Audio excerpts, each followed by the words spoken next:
তুমি ইমানদার হয়ে ইসলাম মেনে মুসলমান থাকতে চাও, না তুমি ধর্মনিরপেক্ষ মতবাদ মেনে ধর্মনিরপেক্ষ বেঈমান হতে চাও?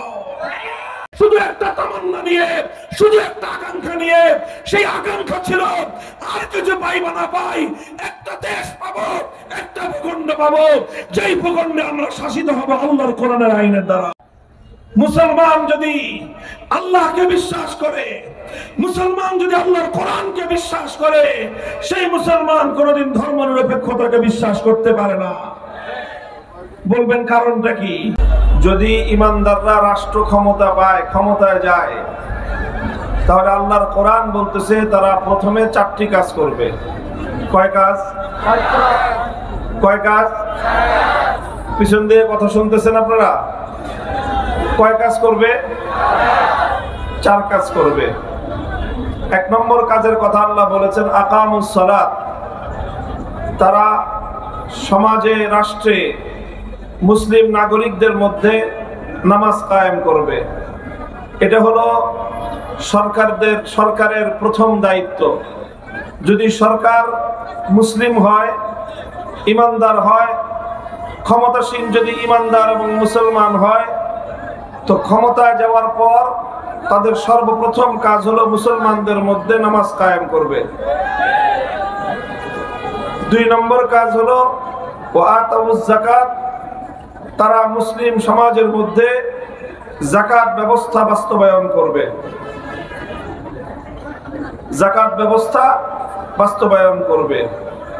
3 নম্বর কাজ হলো আমারু বিল মারুফ। তারা ক্ষমতা ব্যবহার করে, শক্তি প্রয়োগ করে সমাজের মধ্যে তারা মানুষকে ন্যায় কাজ, ভালো কাজ, সৎ কাজ করবার আদেশ দিবে। 4 নম্বর কাজ হলো ওয়ানাহা আনিল মুনকার। তারা শক্তি প্রয়োগ করে, ক্ষমতা প্রয়োগ করে মানুষকে অন্যায় এবং শরীয়ত গর্হিত কার্যকলাপ থেকে নিষেধ করবে, বাধা দিবে। এই 4টা কাজ হলো যদি কোনো মুসলমান রাষ্ট্র ক্ষমতা পায়, যদি কোনো মুসলমান কোথাও কর্তৃত্ব পায়, তখন সেই মুসলমানের দায়িত্ব এবং কর্তব্য হলো এগুলো। মুহতারাম হাজিরিন, এই দায়িত্বগুলো আল্লাহ পাক, আল্লাহর কোরআন বলছে। এটা দুনিয়ার কোনো মানুষের বানানো কথা না, এটা কোনো আলেম ওলামাদের কথা না, অথবা এটা ইসলামী রাজনীতিবিদদেরও কথা নয়। এটা সরাসরি আল্লাহর কোরআনের সূরাতুল হজ্জের 41 নম্বর আয়াতের সরল অনুবাদ আমি বললাম। প্রথম কথাই আল্লাহ বলেছেন যে আকামুস সালাত, নামাজ কায়েম করবে। এরপরেই আল্লাহ বলেছেন আতাউজ যাকাত, যাকাত ব্যবস্থা বাস্তবায়ন করবে। অবশ্যই ইসলামী সরকার যদি ক্ষমতা পায়, জনগণের উন্নয়নে ভূমিকা রাখবে, রাস্তাঘাট, ব্রিজ, কালভার্ট নির্মাণ করবে, জনগণের অর্থনৈতিক মুক্তি এবং অর্থনৈতিক উন্নয়নের ক্ষেত্রে তারা অবশ্যই ভূমিকা রাখবে। কিন্তু সব কিছুর আগে তারা যেই কাজ করবে সেটা হলো সমাজের মধ্যে নামাজ কায়েম করবে এবং যাকাত ব্যবস্থা বাস্তবায়ন করবে। নামাজ কায়েম করার মাধ্যমে একদিকে যেমনি ভাবে মানুষের পরকালীন উন্নতি লাভ হবে, পরকালীন মুক্তি নিশ্চিত হবে। কারণ নামাজ হলো ইসলামের 5টি খুঁটির মধ্যে অন্যতম খুঁটি।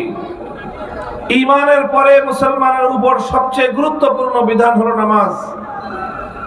কাজেই যখন রাষ্ট্র এবং সরকার সরকারি ব্যবস্থাপনা দিয়ে গোটা জাতির মধ্যে নামাজের ব্যবস্থা কায়েম করবে, তখন জাতির আধ্যাত্মিক উন্নতি হবে এবং পরকালীন উন্নতি হবে। আলহামদুলিল্লাহ, এই পরকালীন উন্নতি, আখিরাতের উন্নতির মধ্য দিয়ে জনগণ এবং দেশের ইহকালীন উন্নতিও সাধন হবে। জনগণের এবং রাষ্ট্রের পার্থিব উন্নতিও সাধন হবে। কিভাবে হবে? কোরআনে কারীমের মধ্যে আল্লাহ পাক রব্বুল আলামিন নামাজের উপকারিতা বর্ণনা করতে গিয়ে আল্লাহ নিজেই বলেছেন ইন্নাস সালাতা তানহা আনিল ফাহশাই ওয়াল মুনকার ওয়া লাযিকরুল্লাহি আকবার ওয়াল্লাহু ইয়ালামু মা তাসনাউন। আল্লাহ বলেছেন যে নিশ্চয়ই নামাজ মানুষকে অন্যায় এবং অশ্লীল কাজ থেকে বিরত রাখে, বাধা দেয়। রাষ্ট্র এবং সরকার যদি সমাজে, রাষ্ট্রে মুসলমানদের মধ্যে নামাজ বাস্তবায়ন করে, নামাজ কায়েম করে, তাহলে রাষ্ট্রের, সরকারের কোন মন্ত্রী বেনামাজি থাকতে পারবে না। রাষ্ট্রের কোন গুরুত্বপূর্ণ আমলা বেনামাজি থাকতে পারবে না। রাষ্ট্রের গুরুত্বপূর্ণ মানুষ, দায়িত্বশীলরা কেউ নামাজ ছাড়া থাকতে পারবে না। গোটা রাষ্ট্রের মধ্যে, গোটা জনগণের মধ্যে যখন নামাজ ব্যাপকভাবে বাস্তবায়িত হবে, তখন যেই নামাজের যে উপকারিতা, অধিকাংশ নামাজীর মধ্যে আমরা আশা করি যে তখন তাদের মধ্যে অন্যায় এবং অশ্লীল কাজ বন্ধ হয়ে যাবে। এর মাধ্যমে জনগণের নৈতিক উন্নয়ন ঘটবে, মানুষের চরিত্রের উন্নতি ঘটবে, মানুষের ইথিক্যাল ডেভেলপমেন্ট হবে। আর এইভাবে যখন মানুষের নীতি নৈতিকতার যখন উন্নয়ন হবে, তখন এই উন্নয়নের সুফল শুধুমাত্র নামাজি ব্যক্তি একা ভোগ করবে না, এই উন্নয়নের সুফল গোটা রাষ্ট্রের সকল জনগণ ভোগ করবে। কারণ যখন রাষ্ট্রের ঊর্ধ্বতন দায়িত্বশীলদের নীতি নৈতিকতার মান উন্নত হবে, তখন রাষ্ট্রের এই ঊর্ধ্বতন দায়িত্বশীলরা জনগণের সম্পদ পাচার করে বিদেশে কোনো বেগম পাড়া করতে পারবে না। এভাবে যখন দেশের ব্যাপক জনগোষ্ঠীর মধ্যে নামাজের সুফল বাস্তবায়িত হবে এবং তাদের নীতি নৈতিকতার উন্নয়ন ঘটবে, তখন সেই সমাজে কোনোদিন জনগণের সম্পদ দিয়ে নির্মিত ব্রিজের মধ্যে লোহার বদলে বাঁশ পাওয়া যাবে না। এইভাবে তখন রাষ্ট্রের মধ্যে যে উন্নতি হবে, সেই উন্নতি টেকসই উন্নতি হবে। তখন আর শত কোটি টাকার বরাদ্দ থেকে, 100 টাকা থেকে বরাদ্দ থেকে 80 টাকা মধ্যস্বত্বভোগী টেন্ডারবাজ ক্ষমতাবানরা জনগণের সম্পদ লুটপাট করে খাবে না, বরং জনগণের রাষ্ট্রের সম্পদ যেই খাতে বরাদ্দ হবে, সেই খাতে শতভাগ সেটার প্রয়োগ হবে। আর শতভাগ যখন অর্থ প্রয়োগ হবে, ব্যয় হবে, তখন 10 বছরের রাস্তা 1 বছরের মাথায় ভেঙে চূর্ণ বিচূর্ণ হবে না। এভাবে অল্প সম্পদ দিয়ে রাষ্ট্রের উন্নতি বহু গুণে, বহু বেশি মাত্রায়, অভূতপূর্বভাবে রাষ্ট্রের উন্নতি সাধন হবে। এই জন্য আল্লাহর কোরআন বলেছে, ক্ষমতা পেলে মুসলমান রাষ্ট্রের দায়িত্ব হবে, মৌলিক দায়িত্ব হবে জনগণের মধ্যে নামাজ কায়েম করা। এই নামাজ কায়েম করার মাধ্যমে একদিকে জনগণের যেরকম আধ্যাত্মিক উন্নতি হবে, পরকালের উন্নতি হবে, অপরদিকে রাষ্ট্রের যাবতীয় উন্নয়নের পিছনে এটা শক্তিশালী ভূমিকা পালন করবে।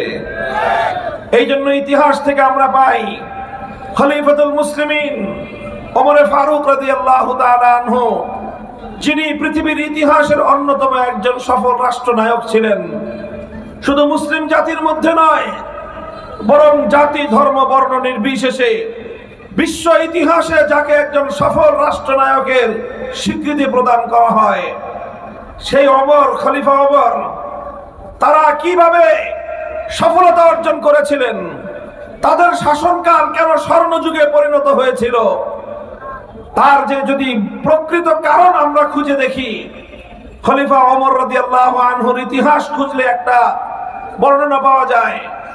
খলিফাতুল মুসলিমিন ওমর ফারুক রাদিয়াল্লাহু তাআলা আনহু, তিনি তার শাসনকালে গোটা রাষ্ট্রের সকল গভর্নরদের প্রতি, সকল প্রশাসকদের প্রতি তিনি একটা রাষ্ট্রীয় সার্কুলার জারি করেছিলেন। বুখারী শরীফ সহ হাদিসের কিতাবগুলোর মধ্যে তার ভাষ্য উল্লেখ হয়েছে।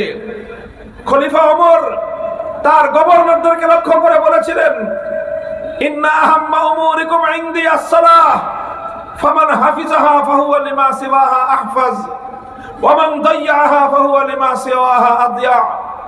হে আমার মুসলিম বিশ্বের গভর্নরেরা, তোমরা শুনে রাখো, আমি খলিফা ওমর বলতেছি, আমার দৃষ্টিতে তোমাদের সবচেয়ে গুরুত্বপূর্ণ কাজ, তোমাদের সবচেয়ে গুরুত্বপূর্ণ দায়িত্ব হলো মুসলিম সমাজের মধ্যে নামাজ কায়েম করা। যেই গভর্নর, যেই দায়িত্বশীল, যেই প্রশাসক সে নামাজকে সঠিকভাবে বাস্তবায়ন করবে, তার দায়িত্বপ্রাপ্ত এলাকার অন্য সকল কাজ আরো নিখুঁতভাবে পরিচালিত হবে।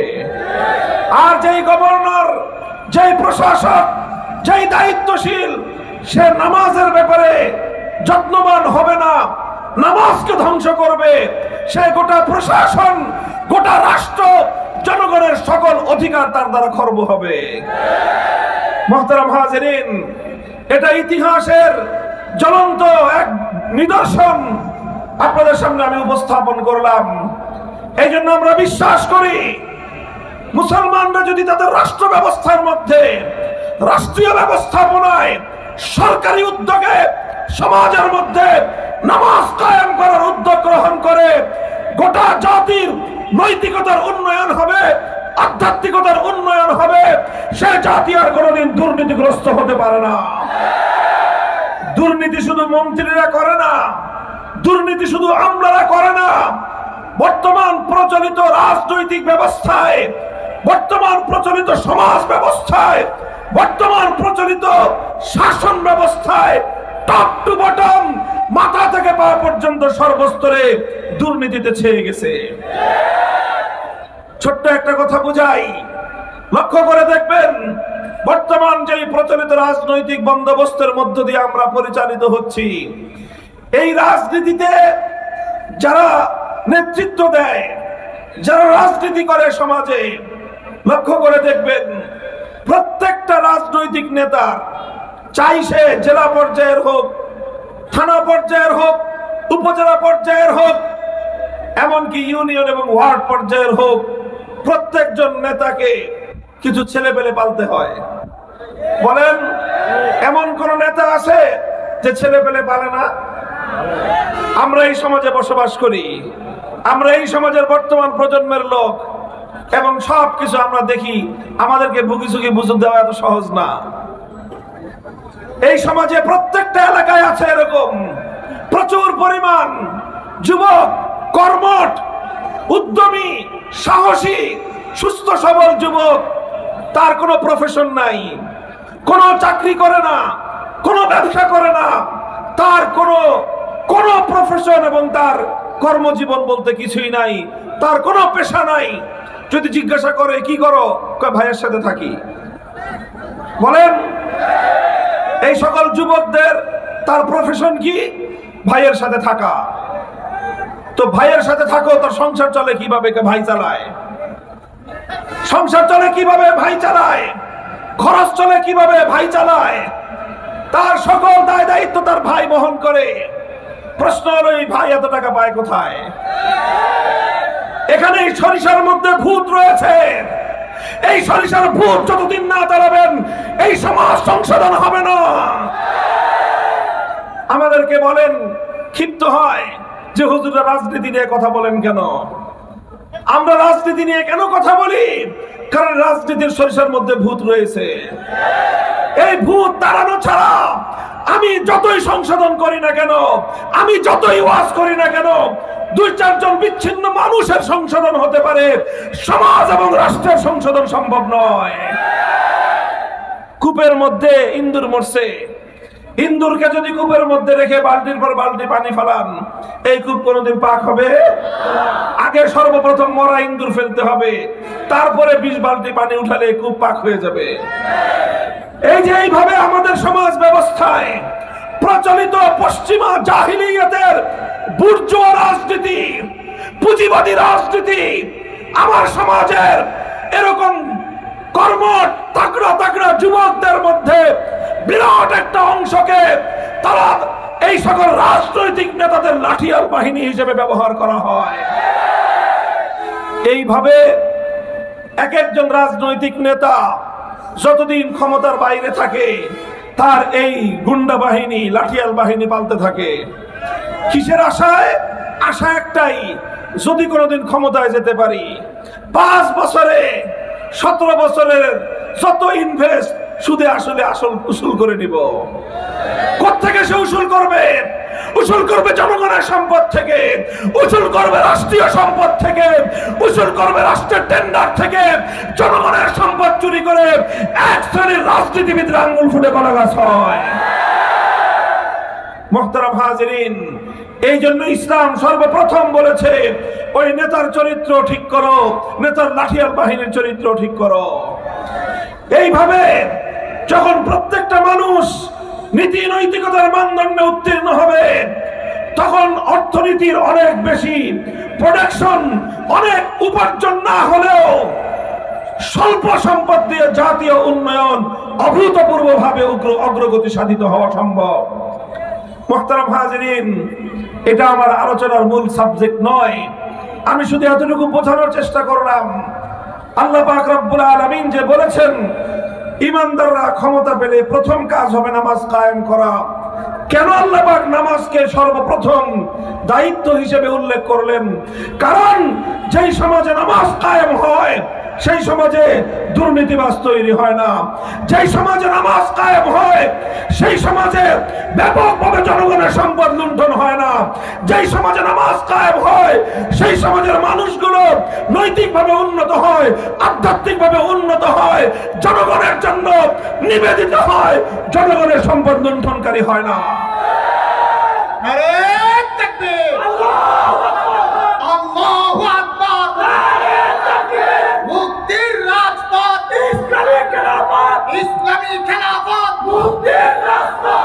মুহতারাম হাজিরিন, আল্লাহ পাক বলেছেন দ্বিতীয় বিধান, দ্বিতীয় যেই কাজ হবে রাষ্ট্র এবং সরকারের, ওয়া আতাউজ যাকাত, যাকাত ব্যবস্থা বাস্তবায়ন করবে।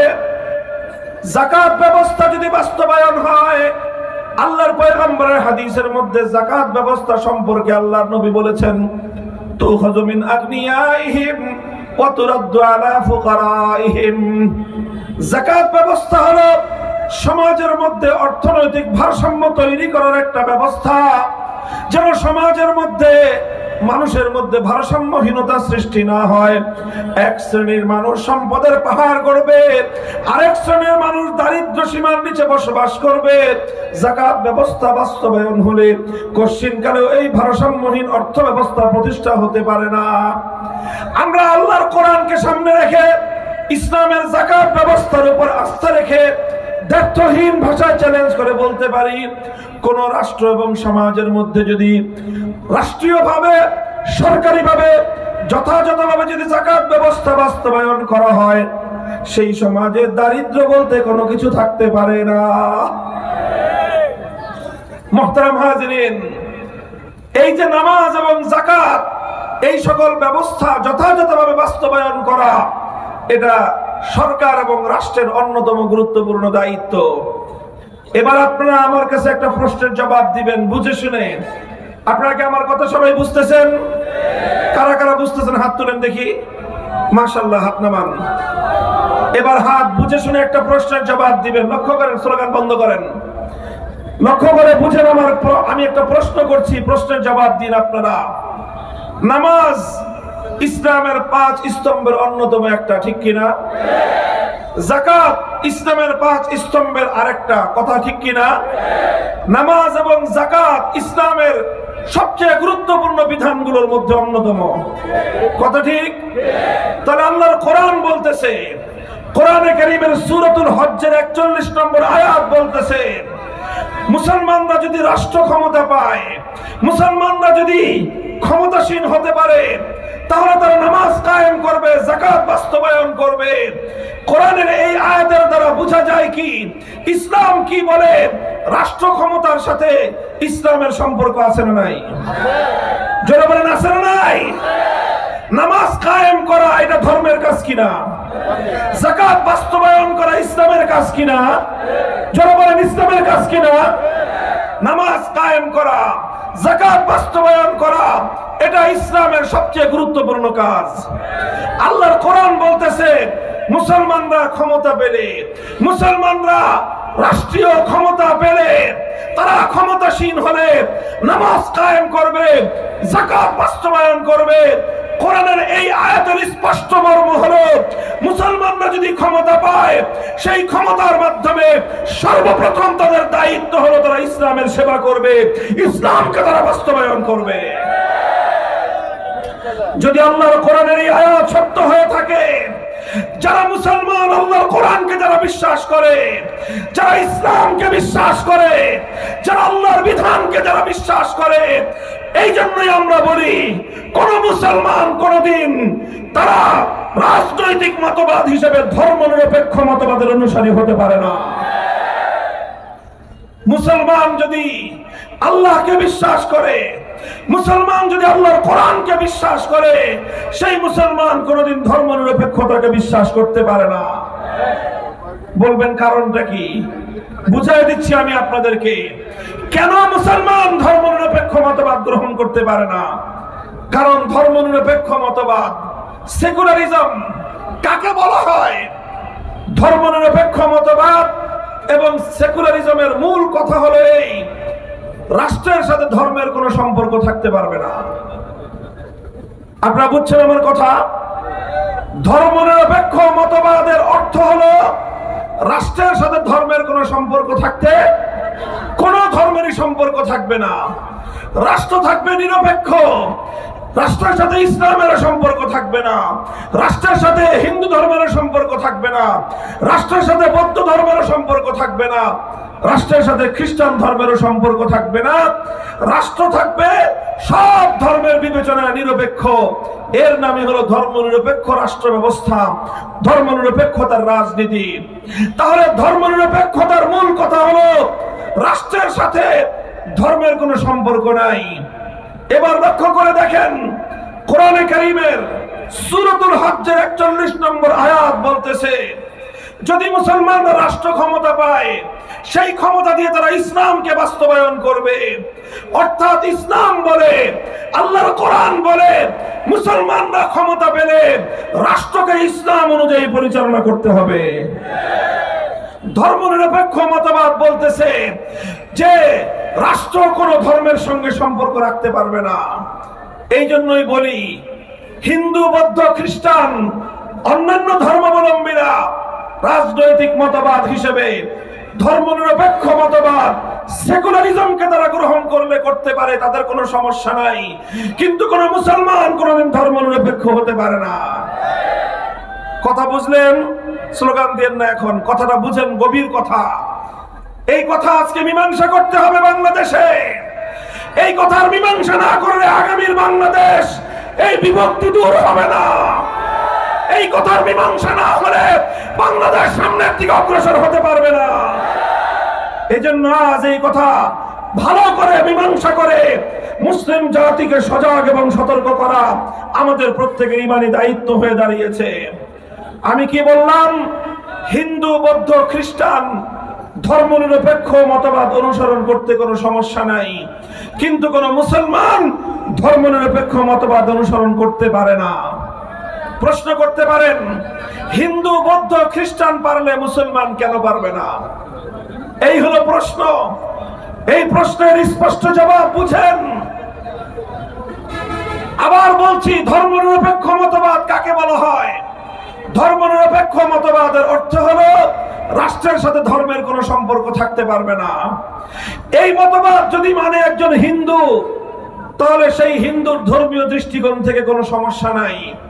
এই মতবাদ যদি একজন বৌদ্ধ বা খ্রিস্টান গ্রহণ করে, তাহলে তাদের ধর্মের দিক থেকে কোনো সমস্যা নাই।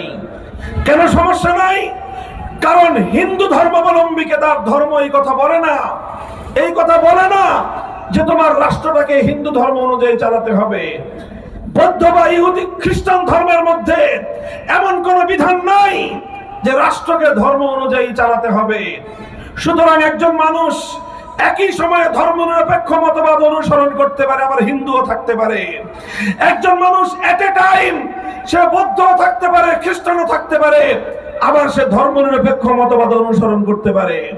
কিভাবে পারে? সে তার ধর্মকে রাষ্ট্র থেকে আলাদা রাখবে, সে ধর্মনিরপেক্ষ হয়ে গেল। কিন্তু ধর্মনিরপেক্ষ হলে তার ধর্মের কোনো সমস্যা নাই, কারণ তাদের ধর্ম, হিন্দু ধর্ম, বৌদ্ধ ধর্ম, খ্রিস্টান ধর্ম, তাদের ধর্মাবলম্বীকে এই কথা বলে না যে তোমার রাষ্ট্রকে ধর্ম অনুযায়ী পরিচালনা করো।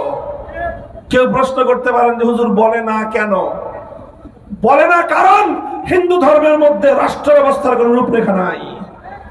বৌদ্ধ ধর্ম বলে না কারণ তাদের ধর্মের মধ্যে রাষ্ট্রের কোন রূপরেখা নাই। খ্রিস্টান ধর্মের মধ্যে একথা বলে না কারণ খ্রিস্টান ধর্মের মধ্যে রাষ্ট্র পরিচালনার পূর্ণাঙ্গ কোন রূপরেখা নাই। ফলে একজন মানুষ হিন্দু হয়ে ধর্মনিরপেক্ষ হতে পারে, কোন দিক দিয়ে তার সমস্যা নাই। একজন মানুষ বৌদ্ধ বা খ্রিস্টান হয়ে ধর্মনিরপেক্ষ হতে পারে, তার কোন দিক দিয়ে কোনো সমস্যা নাই।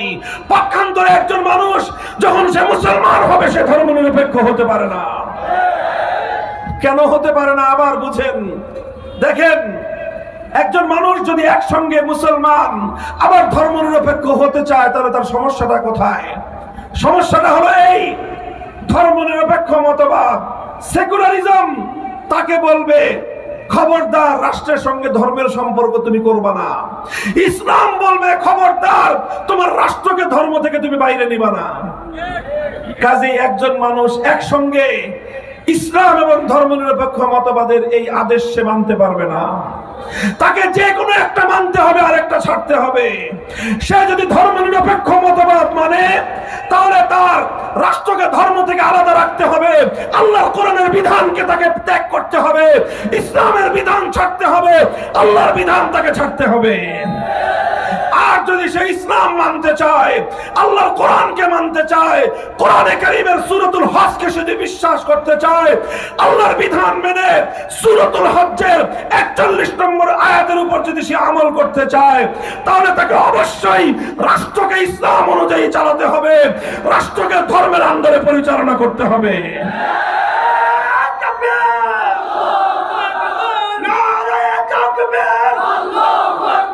খোদার আকাশ খোদার জমিন, ধর্ম কায়েম খোদার দিন, ধর্ম কায়েম খোদার দিন, খোদার আকাশ খোদার জমিন। মুহতারাম হাজিরিন, এই কথা দিবালোকের ন্যায় পরিষ্কার। যেমনি ভাবে দক্ষিণ দিকে গামী আর উত্তর দিকে গামী দুদিকগামী দুটো নৌকায় যেমন একজন মানুষ একসঙ্গে দুই পা দিতে পারে না। কথা বলেন ঠিক না বেঠিক? ঠিক তদ্রুপ তুমি হয় তোমার রাষ্ট্রকে ধর্ম অনুযায়ী চালাবা, তোমার রাষ্ট্রকে ইসলাম অনুযায়ী চালাবা, তাহলে তুমি কোরআনের বিধান মানলা। আর না হয় তুমি রাষ্ট্রকে ধর্ম থেকে বিচ্ছিন্ন করে ধর্মনিরপেক্ষ মতবাদ মানবা। যে কোনো একটা মানলে আরেকটা ছাড়তে হবে, একটা ছাড়লে আরেকটা মানতে হবে। কাজেই তখন তোমার সামনে প্রশ্ন এসে দাঁড়াবে, তুমি ইমানদার হয়ে ইসলাম মেনে মুসলমান থাকতে চাও, না তুমি ধর্মনিরপেক্ষ মতবাদ মেনে ধর্মনিরপেক্ষ বেঈমান হতে চাও? আল্লাহু আকবার। খোদার আকাশ খোদার জমিন, ধর্ম কায়েম খোদার দিন, ধর্ম কায়েম খোদার দিন, খোদার আকাশ খোদার জমিন। মুহতারাম হাজিরিন, আপনারা কেউ বলতে পারেন, হুজুর আপনি বলতেছেন একজন মুসলমান একই সঙ্গে ধর্মনিরপেক্ষ এবং মুসলমান থাকতে পারে না, অথচ আওয়ামী লীগের লোকজন তো থাকলো। এরা একই সঙ্গে ধর্মনিরপেক্ষ আবার মুসলমানও থাকলো। ভাই, এটা থাকলো কিভাবে জানেন? এটা থাকলো হলো এই কথা পরিষ্কার, যারা একই সঙ্গে নিজেদেরকে মুসলমান বলে দাবি করে আবার একই সঙ্গে মতবাদ হিসেবে ধর্মনিরপেক্ষ মতবাদের অনুসারী বলে যারা নিজেদেরকে পরিচয় দেয়, তাদের অবস্থা দুই অবস্থার যে কোনো এক অবস্থা। হয় তারা ধর্মনিরপেক্ষ মতবাদ এবং ইসলাম উভয়টাকে বুঝে শুনে এই কথা বলে।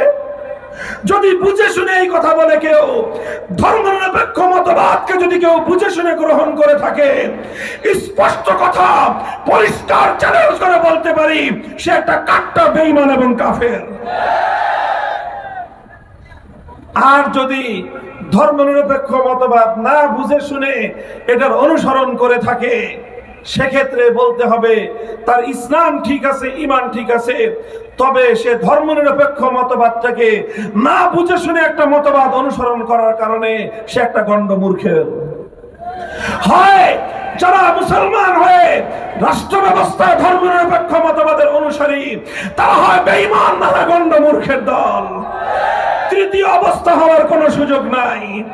মুহতারাম হাজিরিন, এই কথাগুলো আমি এজন্যই বলছি, ধর্মনিরপেক্ষ মতবাদ তোমাকে এই কুফরি মতবাদের মাধ্যমে লক্ষ নয় কোটি কোটি মুসলমানকে বেঈমান বানিয়ে ছেড়েছে। ও দোস্ত, তাই আজ মুসলমানদের কথা পরিষ্কার ভাষায় বুঝতে হবে, বলতে হবে। আমি আমার ব্যক্তিগত কোরআন হাদিসের অ্যানালাইসিস অনুযায়ী আমি দেখেছি এই সমাজের মধ্যে নানা রকম অন্যায় অপকর্ম আছে। সমাজে সমস্ত অন্যায় অপকর্মের দ্বারা মানুষের আমল নষ্ট হয়। একজন মানুষ মাদক সেবন করে, আমল নষ্ট হয়। একজন মানুষ চুরি করে, ডাকাতি করে, দুর্নীতি করে, এটার দ্বারা তার আমল নষ্ট হয়। কিন্তু প্রচলিত পশ্চিমা ধর্মনিরপেক্ষ মতবাদের রাজনীতির দ্বারা একজন মানুষের ঈমান নষ্ট হয়। এই জন্য একজন মানুষের আমলকে পরিশুদ্ধ করবার চেয়েও ঈমানকে পরিশুদ্ধ করা অনেক ঐতিহাসিক দায়িত্ব এবং কর্তব্য। কাজে ইসলামের দৃষ্টিতে, আল্লাহর কোরআনের দৃষ্টিতে, কোরআনে কারীমের সূরাতুল হজ্জের 41 নম্বর আয়াতের ব্যাখ্যায় দ্ব্যর্থহীন ভাষায় কথা বলা যায়, মুসলমান কোনদিন ধর্মনিরপেক্ষ হতে পারে না, মুসলমান কোনদিন সেকুলার হতে পারে না। ঐতিহাসিক ভাবেও এটা তো বললাম আমি কোরআনের আলোকে, ইসলামের দৃষ্টিকোণ থেকে মুসলমানদের দেশে কোনদিন ধর্মনিরপেক্ষ মতবাদ চলতে পারে না। ঠিক ঐতিহাসিক ভাবেও মুসলমানদের এই দেশ, এই শাহজালাল, শাহ মাকদুম, খান জাহান আলীদের এই দেশে কোনদিন ধর্মনিরপেক্ষ মতবাদ চলতে পারে না, ঐতিহাসিক ভাবেই পারে না। বলবেন কোন ইতিহাসের রেফারেন্স আপনি দিচ্ছেন? আমি ইতিহাসের রেফারেন্স দিচ্ছি। আমরা জানি 190 বছর পর্যন্ত ব্রিটিশের আধিপত্যবাদের বিরুদ্ধে সংগ্রাম করে আমাদের এই দেশটা স্বাধীন হয়েছিল। 1947 সালে যখন দেশটা স্বাধীন হয়, তখন মুসলমান এবং হিন্দুদের মধ্যে একটা দ্বন্দ্ব দেখা দিয়েছিল, একটা মতপার্থক্য দেখা দিয়েছিল। সেই মতপার্থক্য হলো এই দেশটা চলবে কিভাবে। তখন সংখ্যাগরিষ্ঠ মুসলমান বলেছিল, আমরা এমন একটা ভূখণ্ড চাই যেই ভূখণ্ডে আর কিছু হোক বা না হোক, সেই ভূখণ্ড অনেক বড় না হতে পারে, সেই দেশ, সেই ভূখণ্ড অর্থনৈতিকভাবে অনেক সমৃদ্ধ না হতে পারে, সেই ভূখণ্ড সামরিকভাবে অনেক শক্তিশালী না হতে পারে, কিন্তু মুসলমানদের সেই ভূখণ্ডে আর কিছু না থাকলেও সেই ভূখণ্ডে আইন চলবে, আল্লাহর আইন। সেই ভূখণ্ডের সংবিধান হবে আল্লাহর কোরআনের সংবিধান। হিন্দুরা বলেছিল না, আমরা এমন একটা দেশ চাই যেই দেশটা ধর্মনিরপেক্ষ মতবাদ অনুযায়ী পরিচালিত হবে। শেষ পর্যন্ত 47 সালে দেশ ভাগাভাগি হয়েছে। বৃহৎ ভাগ 16 আনার মধ্যে 12 আনা নিয়েছে হিন্দুরা, 4 আনা দিয়েছিল মুসলমানদেরকে। ভাগাভাগির সময় মুসলমানদের সঙ্গে বঞ্চনা করা হয়েছে, মুসলমানদের সঙ্গে বৈষম্যমূলক আচরণ করা হয়েছে, মুসলমানদেরকে তাদের ন্যায্য এবং প্রাপ্য অধিকার থেকে বঞ্চিত করা হয়েছে। আমরা মুসলমান, আমাদের পূর্বপুরুষরা সব বৈষম্য মেনে নিয়েছিল, সমস্ত বঞ্চনা মেনে নিয়েছিল, শুধু একটা স্বপ্ন নিয়ে, শুধু একটা তামান্না নিয়ে, শুধু একটা আকাঙ্ক্ষা নিয়ে। সেই আকাঙ্ক্ষা ছিল আর কিছু পাই বা না পাই, একটা দেশ পাবো, একটা ভূখণ্ড পাবো, যেই ভূখণ্ডে আমরা শাসিত হব আল্লাহর কোরআনের আইনের দ্বারা। মুহতারাম হাজিরিন, এভাবেই 47 সালে দেশটা ভাগ হয়েছিল। সেই দেশ ভাগ করে ইসলামী রাষ্ট্র গঠন করবার জন্য গোটা ভারতবর্ষে সবচেয়ে বেশি ত্যাগ আর কোরবানি স্বীকার করেছিল বাংলাদেশের মুসলমানেরা। কিন্তু দুঃখ এবং পরিতাপের বিষয়, 24 বছর পর্যন্ত পশ্চিম পাকিস্তানের স্বৈর শাসকরা আল্লাহর জমিনে কোরআনের বিধান বাস্তবায়ন না করে তারা যেমনি ভাবে আল্লাহর সঙ্গে বেঈমানি করেছে, আল্লাহর সঙ্গে গাদ্দারি করেছে, মুসলমানদের সঙ্গে তারা বিশ্বাসঘাতকতা করেছিল। এজন্য 71 সালে পাকিস্তান ভেঙ্গে টুকরো হয়ে গিয়েছে, বাংলাদেশ স্বাধীন হয়েছে।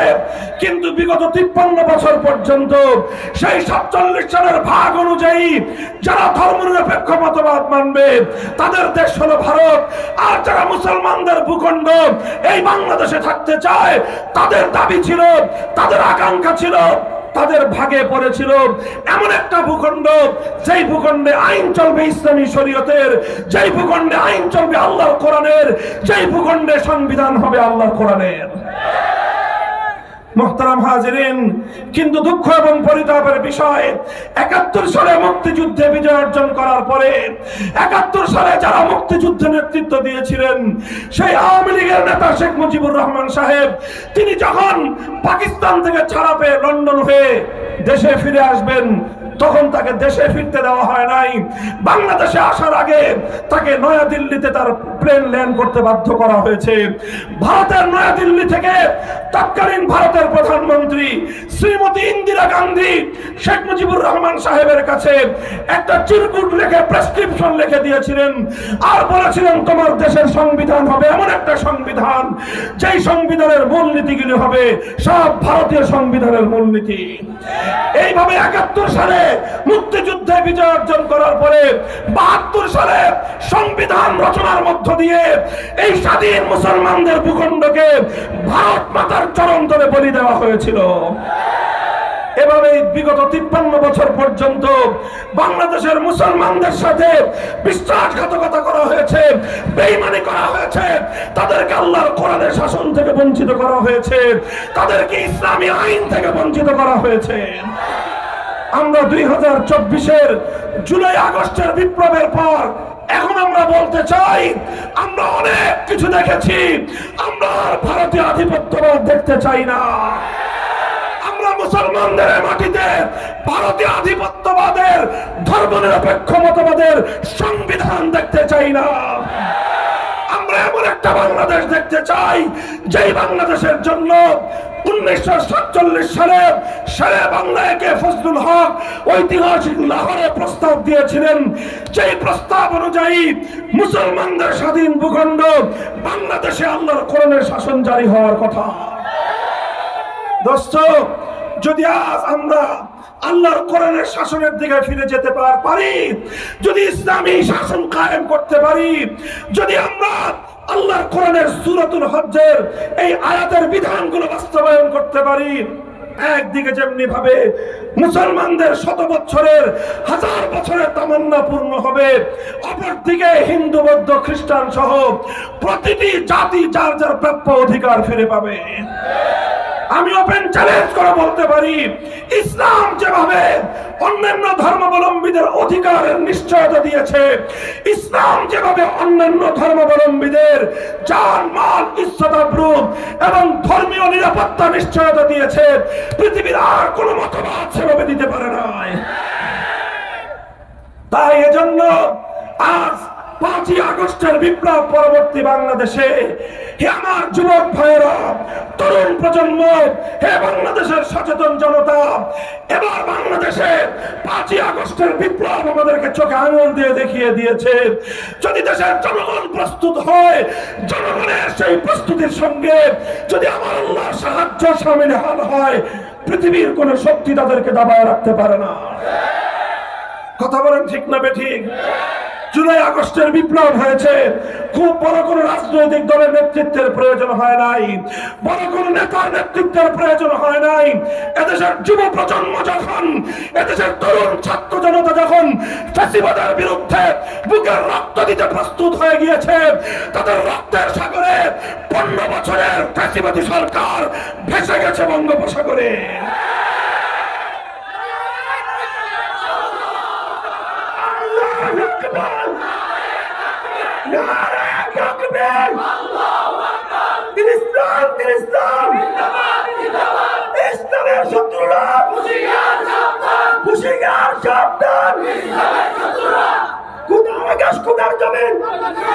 মুহতারাম হাজিরিন, আমরা পরিষ্কার ভাষায় বলতে চাই, ৫ই আগস্টে বিপ্লব হয়েছে। এই বিপ্লব যদিও পূর্ণাঙ্গ ইসলামী বিপ্লব ছিল না, তবে এই বিপ্লব ইসলামী বিপ্লবের পূর্বাভাস। যেমনি ভাবে সূর্য উদয়ের আগে পূর্ব দিগন্তে সুবহে সাদেকের উদয় ঘটে, আগামীর বাংলাদেশে ইসলামী বিপ্লব আসছে। ৫ই আগস্টের বিপ্লব ছিল ইসলামী বিপ্লবের পূর্বাভাস। ৫ই আগস্ট দুপুর বেলার ১ ঘন্টায় টেকনাফ থেকে তেঁতুলিয়ায় তাওহীদবাদী বিপ্লবীরা ভাস্কর্য নামক সমস্ত মূর্তি মুসলমানদের জনপদ থেকে ভেঙে গুড়িয়ে দিয়েছে। অথচ কোন হিন্দুদের প্রতিমায়, কোন হিন্দুদের মন্দিরে, কোন হিন্দুদের মূর্তির গায়ে একটা ফুলের টোকাও দেয় নাই। অর্থাৎ যদি তাওহীদের বিজয় হয়, তাওহীদের বিপ্লব হয়, সাম্প্রদায়িকতা ছাড়াই ইসলামের বিজয় হয়, ইসলামের মধ্যে অন্য সম্প্রদায়ের ধর্মীয় অধিকার খর্ব করবার কোনো সুযোগ নাই। সংগ্রামী সাথী ও বন্ধুগণ, এই সব দৃষ্টিকোণ থেকে আল্লাহর কোরআনের আলোকে, ইতিহাসের আলোকে, ভাগ বাটোয়ারার হিস্সা অনুযায়ী আমি আজ বাংলাদেশে স্পষ্ট ভাষায় দাবি তুলতে চাই। প্রথম কথা হলো এই ধর্মনিরপেক্ষ মতবাদ নামক, অর্থাৎ রাষ্ট্র থেকে ধর্মকে বিচ্ছিন্ন করবার এই ভারতীয় এজেন্ডা মুসলমানদের বাংলাদেশে চলতে পারে না, আমরা চলতে দেব না। ভারতের পচা বস্তা পচা ধর্মনিরপেক্ষ মতবাদ দিল্লিতে পাচার করে দিতে হবে।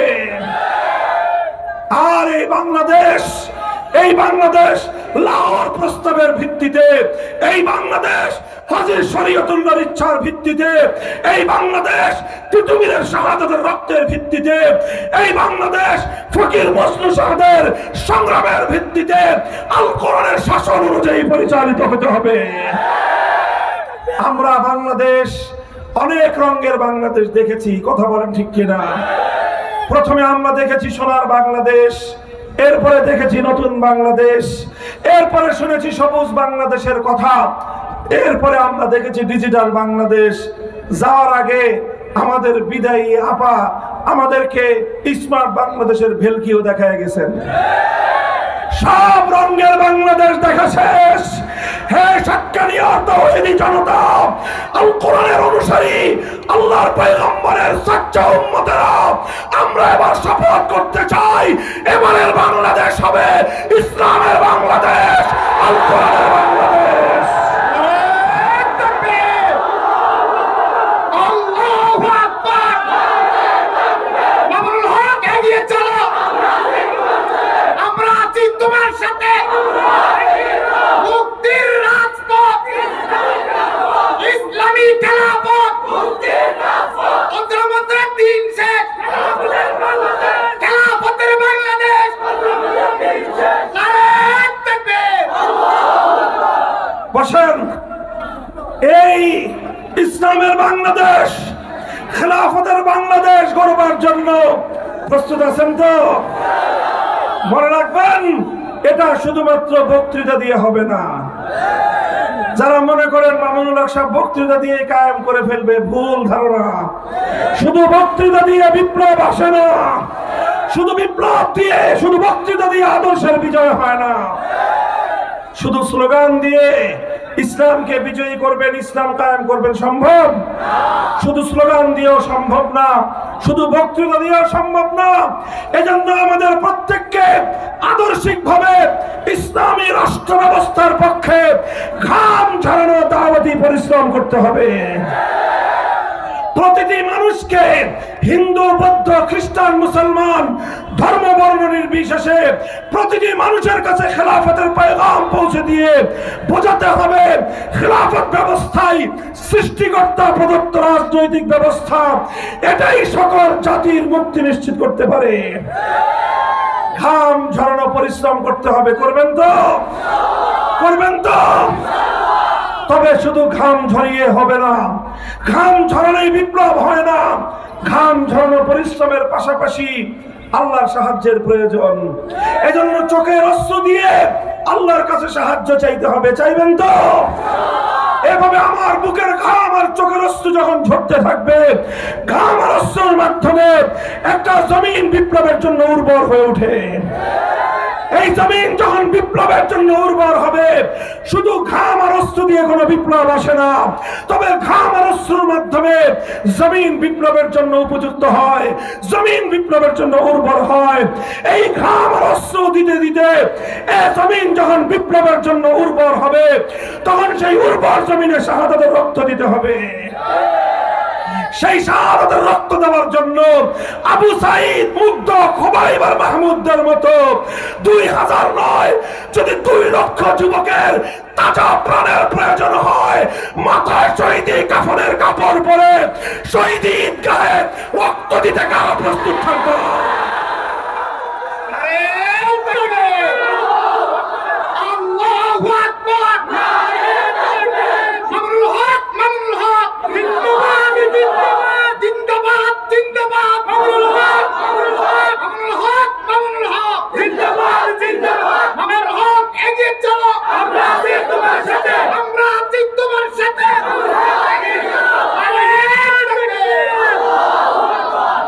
এই ভাইরা, এগুলো কি শুধু কথার কথা?